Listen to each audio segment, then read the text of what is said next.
Welcome everyone to the Taco Fame podcast. I'm Katie Montigny. Today we're welcoming back Katie Chonacas. Katie's an international actor who made her first on-screen network television appearance in 2001.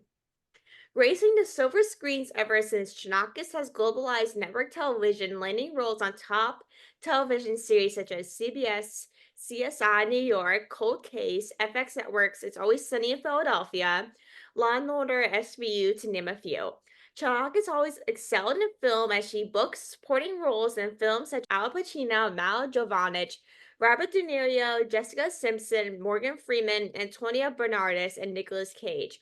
Producing her whole life professionally since 2007, currently she's producing a web series titled Couples Therapy using her creative brand, Sophisticus Psychos, which is currently on its third season. Along with that, she's a host of She's Over the Place podcast, which is a podcast focusing on business and entertainment, the arts, culture, and education. She has worked in the entertainment industry now for over 2 decades, which she brings forth energy, passion, and excitement on how one can walk through the path with their dreams and goals with ethics, morals, and values. Each episode will inspire you to live your own creative life. Listen in the links below in the show notes or wherever you get your favorite streaming service. So, welcome back to the podcast, Katie. I'm super glad to have you back on today. Thank you, Kylie. Me too. Thank you. You're so sweet for the introduction. I appreciate you. Thank you. So you have tons of new things going on right now. So tell us more about those projects. I know you mentioned a ton of them before we started recording, but tell us kind of what you have going on right now.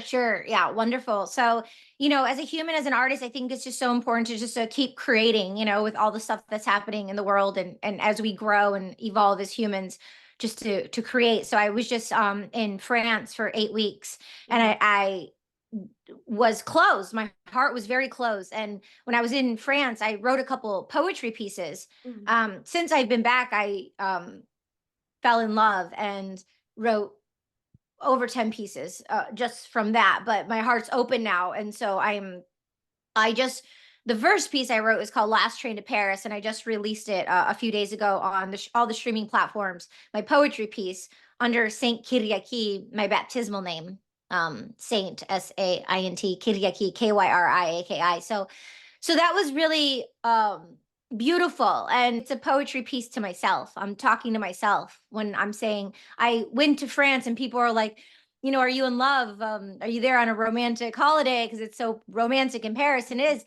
And I woke up and I was realizing like I was romancing myself. I was taking myself on a trip to befriend myself and get connected with myself deeper. And I wrote this piece called Last Train to Paris. So would love for you to listen to it. Yeah. So I came back from France and I've just been writing these poetry pieces and I watched Selena Gomez's documentary My Mhm. Mind and Me and her bipolar and being split and all the things that she's doing and the pressures in the fields that we work in. And it's like, with my age where I am, what I've tried to do, like you have to pivot and shift, and you have to like there's an illusion and there's an like idea and there's like fantasies of who we are and what we want for ourselves. And then there's tenacity of going after it. But things change, and we get to change with the times of technology and as we evolve and what we put priorities and values on. So that really Billie Eilish's documentary struck a chord with me. Nina Simone, Amy Winehouse, most recently Selena Gomez, her Mhm. documentary, and she's really focusing on acting. And with my podcast and with my music, which is very poetic, Mhm. with my poetry, with me doing voiceovers, with me acting and having the craft as an actor and poetry as my base, like Shakespeare's, I can just take my poetry and recite it and not put the pressure on myself like I used to, because I used to write poetry pieces that were 9 pages long, Mhm. where Last Train in Paris is 1 minute. And I can memorize some of them, but I don't have to put the pressure to memorize them when you're a poet, you're doing a poetry reading. So taking the pressure off of myself so I can enjoy it more and actually focus on what the meaning of the piece and the words and the sound and the vibration of the meaning, memorization that could come in the near future, but really focusing on the meaning of these pieces and where my heart is now as an artist, and sharing my evolution with others who attune and hear it. I know, right? And you mentioned Selena Gomez's documentary. I've Yeah. watched that a few weeks ago and I absolutely loved it. Like, do you have a favorite part of the documentary? Or what did you kind of like about it? Yeah. Oh God. Now I'm gonna get so vulnerable.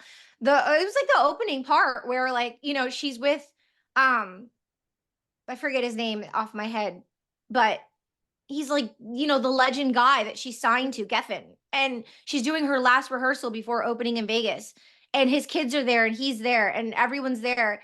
And then afterwards, she's in her room talking to her whole team, crying, thinking she's not good enough, how worthless she is, how she doesn't feel good enough. And how he's gonna fire her and not want to work with her. And that rawness and that realness is something you can't share with the doctor or share with people unless you actually see what she's talking about. I've Mhm. gone through that so many times, and being such a heart-centered person of giving so much is because we feel so worthless in such a way. And I mean, there's a whole hypnosis that Marissa Peer, she's out of the UK, she does. I'm worthy. I know my worth. Like, everyone has worth Mhm. issues, and to see her rawness of, like, her being how talented and gorgeous and wonderful, and the whole team of having it all together and everything, and still feeling like just not good enough. It's like I can totally identify with that. And then, me personally, I know you just asked, like, what's your favorite part? There's so many favorite parts, but that really struck a chord because Mhm. I've developed tools, safety nets of, like, a trampoline to not go so low and to catch myself when I'm going so low. It's like, oh, I'm feeling this way, and having tools to, you know, get myself to not feel that low. It's a process, Mhm. but I really identified with that. And your favorite part? Like, I was gonna say that part, honestly. That was Yeah. honestly a part where I was like, it hit close to home to me personally because I have dealt with that so much at 17 Yeah. years old. And when I saw that part, I was like, she's a big singer that's been around for like 10 or more years since I was a little kid. Deal with that. It made me feel like, okay, celebrities, they're big like Selena Gomez, have feelings and feel like that, even though they're amazing, they're beautiful, they're kind. Like they have all these traits, but they feel like that, even though she's a big artist and she started out. And once Yeah. I saw that, I'm just like, I saw someone that kind of had a similar kind of trait as I did, feel the exact same thing. Even though I'm 17 years old and do so many things, it made me feel like I wasn't alone in that situation, which made me feel like I wasn't the only one that had to deal with that same situation. Because sometimes when you are in a career field, maybe such as an actor or whatever, sometimes you feel like you're not good enough or you just like kind of don't feel worthy. And I have dealt with that so many times over the last 3 years, which is crazy. Like I kind of didn't know what it was like until like recently. And No, that's that's something that a lot of people deal with and it really needs to be seen more often than nothing. yeah. And oh, everything you're saying and we're saying is like, then it makes me feel this is what leads me into, that's why it's so important for us to have community and people we can talk to, not to tell us what to do, but who can just listen so we can get it out, so we're not stuck in that, because we stay in this loophole, and years can go by or months can go by or days, and you're in this loophole. And so it's important to surround ourselves with people we can actually talk to, you Hmm. know not to tell us what to do. I mean, that's what coaches are for, or agents or team players, but also just people we can talk to without being judged, And sometimes that has to be outside of our family circles and outside of our friend circles if they don't know how to just listen. Because most people want to protect you and say, "Oh, don't feel that," or they don't know how to deal with their emotions, or they don't want to deal with your emotions, so they don't know how. It freaks them out, and it's like we just need someone just to listen. Sometimes we just need to get it out. That's why obviously journaling is good, writing poetry is good. And the alone time is great, but then it's also important to Hmm. connect and not be so isolated, because isolation can take you deeper down an isolation hole. And depression is on the rise. I mean, it's anxiety's number one, and depression. I mean, they're huge, and so we need human connection and this what we're doing right now, being real, you know? For sure. Yeah. Like I'm always the type of person that always tells people, "Don't hold it in. Just let it out. I don't care if you want to scream at me, like punch me in the shoulder or something. I don't care. Like as long as you're getting your emotions out and talking about it, that's the most important thing. I always tell people never to hold your emotions in. Because if you keep your emotions in, it will just make matters worse. And trust me, it's make things worse. I have dealt with that. I've done the exact same thing. Trust me, talking about it and getting it out is much easier than holding it in because it will lead you to be depressed and anxiety. And to talk about it, it'll help you get rid of those emotions and anxiety that you're feeling. Whether it's talking to a therapist, family, or even friends, having that support helps you in the long run, no matter what, because there's people that care for you and want to be there for you when you're dealing with something like that. Two things. One, it needs to be a trusted source and it needs to be soothing. So if you're a Mhm. check-in would be like, oh, I keep sharing this thing with my mom or I keep sharing this thing with someone, but I feel like frustrated and even worse afterwards, then that's a boundary of like, that's not a safe space in person to talk to. Right. So we need, Yeah. because they could be like, oh, I keep telling this person, but it could be in the cycle of not sharing with the person who you want to share with, they just might not be the best person to receive it. So check in to see, are we feeling better after we talk to this person or are we feeling more frustrated, right? Mhm. And the other thing is I agree what you're saying and on a cellular level like it's toxic. It causes cancer. Like Mhm. keeping it inside and then you blow up. I mean, people who I think die is because like they I've seen some people, not a lot, but like they just keep it all in and then cancer happens. You know, you need to get it out. We need to express. Mhm, It's how absolutely. Yeah, that can happen. dancing. It doesn't happen a lot, but it does happen. Yeah. Yeah, I don't know. I don't know the numbers on it, but yeah. Yeah. I'll have to look at the numbers now once we finish now, because now I'm very much curious on what the numbers are for that. Because I don't know much about it, but I definitely have to look at it and see. Yeah, definitely. Yeah. So you made your television debut back in 2001. So can you kind of take us back to that moment and share what it was like for you stepping onto the screen for the first time in your career in 2001? Yeah, very exciting. It's a great opportunity. You know, that was that I moved out to California at the end of 2001. My I made my debut on network television in 2005 on CSI New York. And Gary Sinise said I was a very soulful actor. He gave me one of the Mm, best compliments in my career. Um, and it's something I hold as a gem within me. And I actually just um when it took 2 days and I went through every single TV show and movie I've been on and I time stamped it because I'm updating my reel as an actor.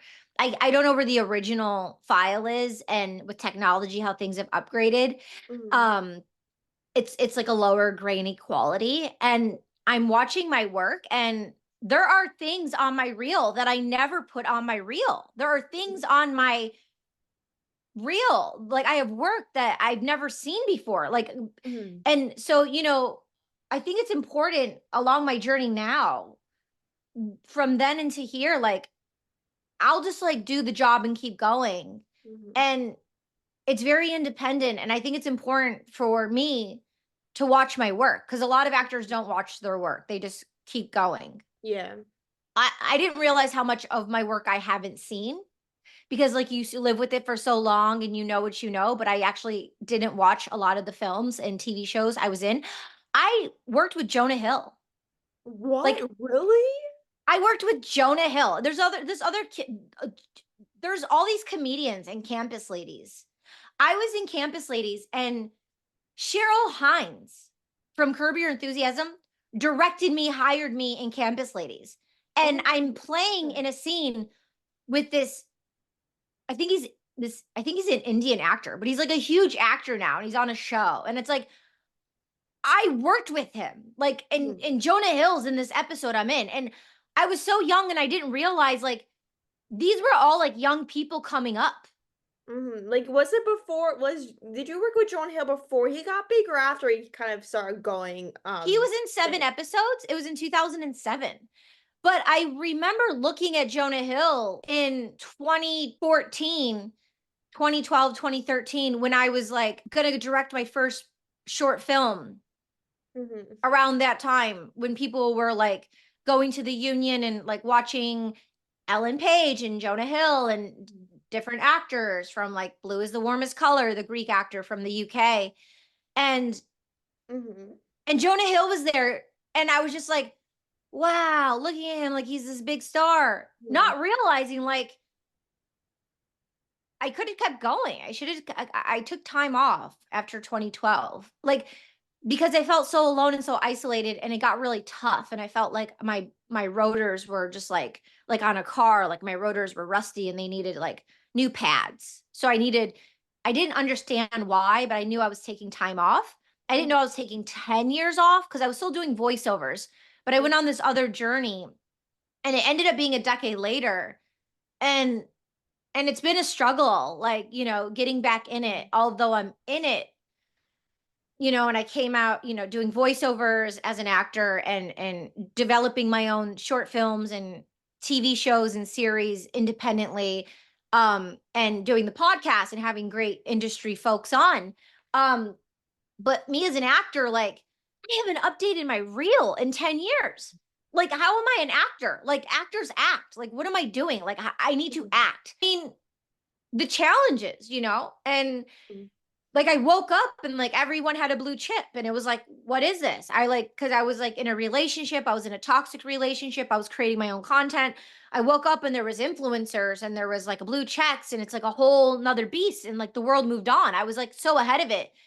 And then I Mm-hmm. felt so behind. And then I like started running in 2020 to get like back on it. So I've been like on it, I'm like Mm-hmm. here, it's center to the core. I positioned myself in the race, right? It's like a cross country race.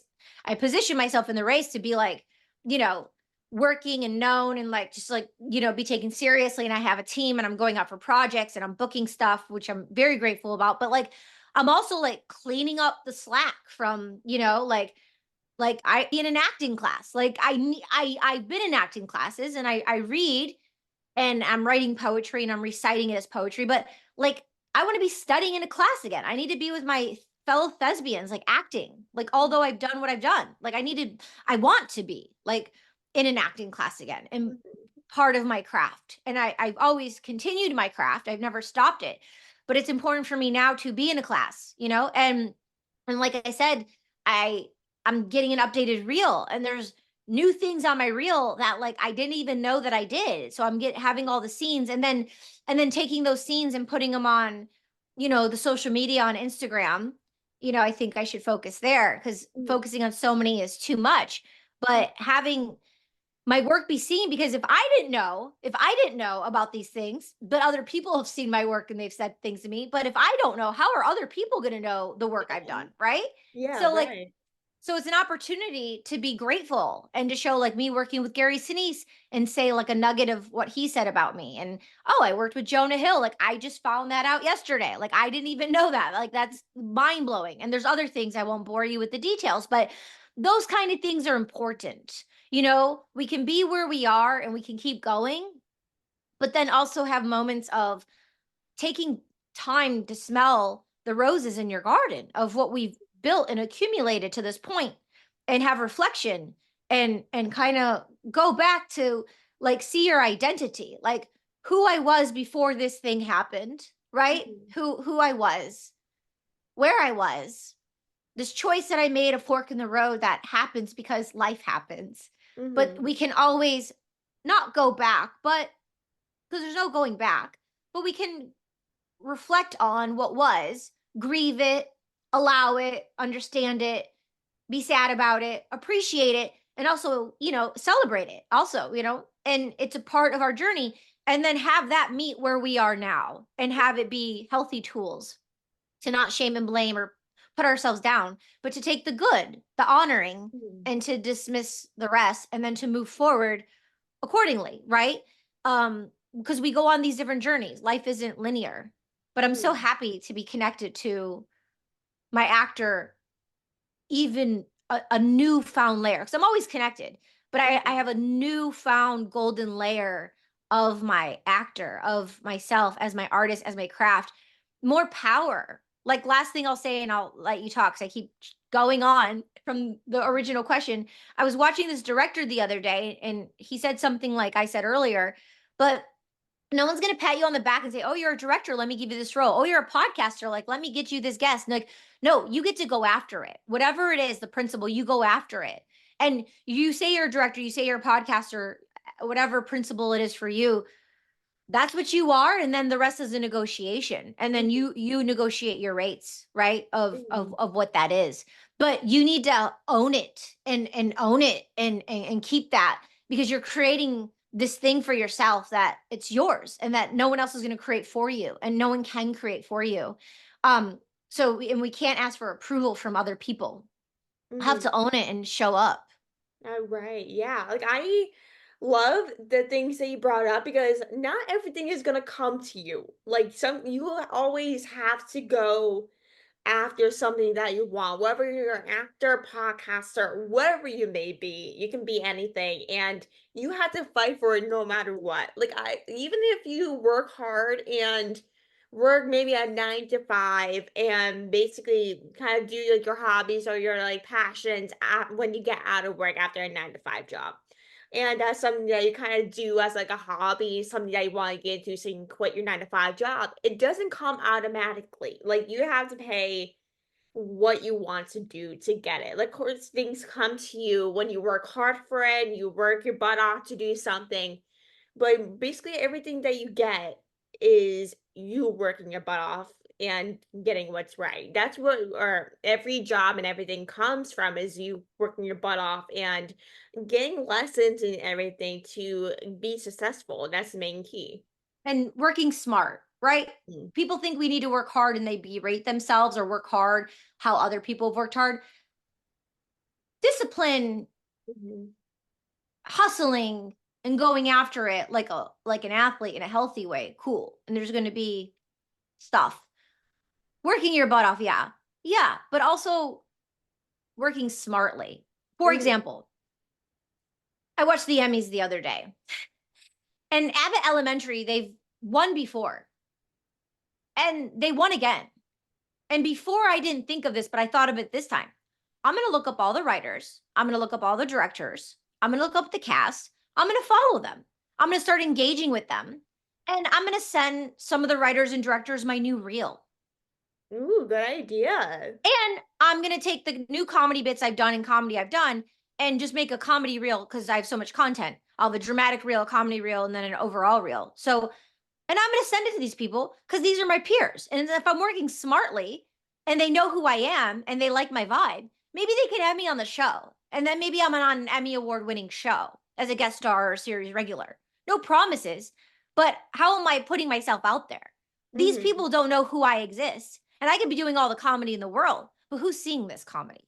Mhm. Like, Quality over quantity. that's a good way to get yourself out there. If you've seen they won multiple things, and you did research, the best option is setting your reel in the work you've done, and to get even if they don't see or they don't cast you, they can always know who you are for different projects they're doing besides that show.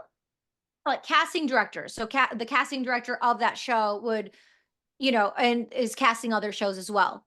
And if someone's asking, "Oh, how do you do that?" IMDb Pro, iMovie Database Pro. Most of their emails are on there, and it's not. You follow them on social media, Mhm. right? They might have a Yeah. production company, so you have to, get in there and work it a couple different ways. But that's just one strategy of like Yeah. how. But I didn't think about that when I saw it before, but I thought about it this time, and I wrote it down so I can actually take action on it.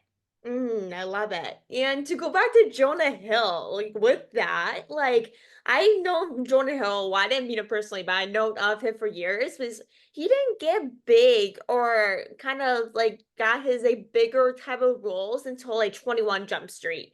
That was something that I feel like that was one or even his biggest role that he's done. That's something that me and my family watched when I was growing up was 21 and 22 Jump Street, which is a great movie if anyone wants to watch it or wants to learn more about it. I totally recommend checking it out. But do you have any memories or anything from working with him? Well, I Or have a great story of being in his presence. We were in the same scenes, but we didn't work together, right? yeah. On Campus Ladies, directed by Cheryl Hines. But what he said to me, which I will never forget, which was epic and smart, was he was somewhere in California and his friends are busy and you're an actor, you have to run your lines. And he needed like a New Jersey accent. And he just called up Best Buy and was asking all these questions in customer service. He was just calling New Jersey and asking, like, he would call Best Buy and different companies, electronic companies, and get information. And that's how he learned the dialect of from New Jersey. Oh, Like really? that's smart. Like that's cool. Cause like you're an actor, like people are busy. Like, like and it costs a lot of money to like get a dialect coach if you're getting a dialect coach every time. And you're working to develop a character for a lead in a role. I don't remember which movie it was, but that he did this for. But that was really cool. And I thought that was a cool nugget, of Mhm, working smart and mhm. just something that he did that was kind of interesting and kooky. And I people do things like that, I like those kind of things. Hey, and less money to spend on coaches, might as well call Best Buy or somewhere in New Jersey for free to cost less money and less time. That's And actually a he's smart move. and he's Jonah Hill. You would think, oh, he Mhm, has all the money in the world. So people assume like, oh, you have all this money. No, but it's a principle, you know what I mean? And if you can do it a different way and not spend money, like that's smarter, right? mhm. Right, it is Sometimes we pretty smart. huh? Honestly, if I was an actor, I'll probably do the exact same thing, honestly. Moving forward, I'm gonna do that when I have to do like an accent in like Scotland or something like that. I don't know. I was in France for 8 weeks, and it's hard to pick up that accent. I'll tell you that right now. For me, anyway. I know, yeah. I mean, learning a different language is hard though. I took 3 years in high school for French and Spanish, and it's no joke. I really took away really nothing from those classes. I honestly, like those classes I learned, but once the classes ended, I'm just like, I don't remember anything that was in the past. Like, I'd rather Yeah. sleep in the past because where I am in Pennsylvania, there's a lot of Spanish people. So it's really beneficial from what part of Pennsylvania I'm in. But after that, I was like, I'm good. I'd rather probably use some type of app like Duolingo or whatever it's called, and just use that in case something comes up and I have to speak Spanish, which is probably my only option at this point in my life. Well, yeah. We were just talking with my someone yesterday, actually. How big Spanish is, like Mexico, like South America, Latin America. Like, I was just saying yesterday, I wish I would have learned Spanish actually. Spanish is such a good language to learn because a big, huge um, area of the population speaks Spanish. And it's great for business for, Spanish. Uh, Chinese too, like people Mhm. who speak Mandarin but I don't think they teach that in school. But yeah, no, I mean, if you can learn Spanish at your age, I would 1000% learn Spanish. It's Mm. so massive of It all the is. people. It's much easier than most languages that the world has to offer, I would say. Yeah, and everything comes from the Latin, like Greek, the Greek roots or the Latin roots, like where the Mhm. roots are stem from. It's, Latin and Greek, the roots. So Mhm. Good point. language is super important. I know. The only English I know is English, but a second language is not always a bad idea, honestly. Yeah, I speak Greek. Oh, So really? yeah, I was raised Greek Orthodox Christian and my family's very Greek. So Mm, we grew up with that. I don't feel like American. I was born here, but I feel I gratefully I feel very international. I feel more European than I feel American because of the way our lifestyle and the way we have been and the people I've connected with in the world. Like, culture, like different cultures. Just by having culture to just explore and understand other mhm. people's culture has just always been very interesting for me, I to know. learn. Like my father's side of the family is basically all Polish. So Oh, basically my whole dad's side is basically for like different holidays. We basically do like a whole Polish extravaganza. It's weird. Do like I don't know how to say Polish words. No one's ever taught me. I should learn more about Polish words, YouTube. but YouTube. The only words I know of, like, from Polish is "chachi," which is aunt in English. That's the only Uh-huh. word. Because in my family, we call our aunts, or most of us call our aunts "chachi," so that's kinda the only word I know. Well, real quick, it's funny you mentioned that because I'm my editor lives in Poland and he's from there. He just went back, and my girlfriend, who I know through him, they're there, and I'm going there and I'm shooting a short film. So I've actually been researching Poland and looking up the museums and the history of Poland. So start there by doing research. But I'm so excited. I'm gonna be going there really Oh soon. my I've never been. gosh, let me know how you like it. I'm jealous. That's crazy. I hope Yeah, you we'll have to enjoy do like it. a follow-up episode and like chat about it. I know, we have to do this episode just about Poland. This how, like, what you did, that'll be Yeah. amazing. Yeah, yeah, we'll do that. So We'll do that'll it. be amazing. So that's the best way to wrap up this episode. I really glad we were able to do a part two. It's been quite a minute since we last chatted on here, and I'm so glad we were able to chat again. I literally love everything you're doing.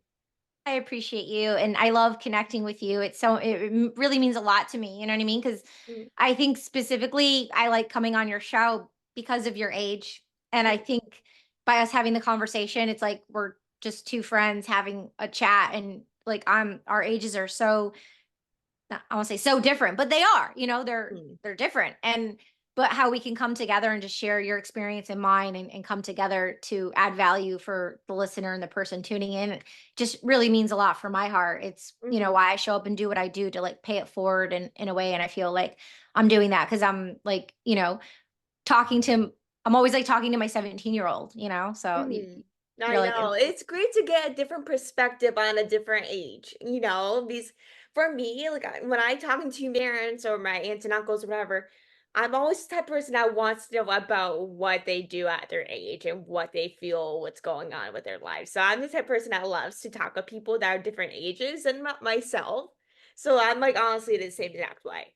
yeah, yeah, I was like that when I was 17 too. I would Oh, always like really? Yeah, I would always listen. I would like the elderly, 70, 80. I wanted to like Mhm. hear how they thought and what they said and their I scripts. know.